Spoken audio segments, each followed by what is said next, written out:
భద్రాద్రి కొత్తగూడెం జిల్లా పాల్వంచ మండలం బంగారు జాల గ్రామంలో జనతా ఫౌండేషన్ ఆధ్వర్యంలో వృద్ధులు వికలాంగులకు దుప్పట్ల పంపిణీ కార్యక్రమం నిర్వహించారు.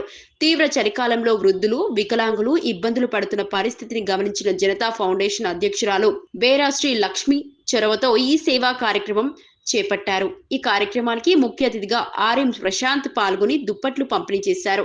ఈ సందర్భంగా మాట్లాడుతూ సమాజంలో ప్రతి ఒక్కరూ సామాజిక బాధ్యతతో ముందుకు వచ్చి అవసరమైన వారికి సహాయం చేయాలని సూచించారు.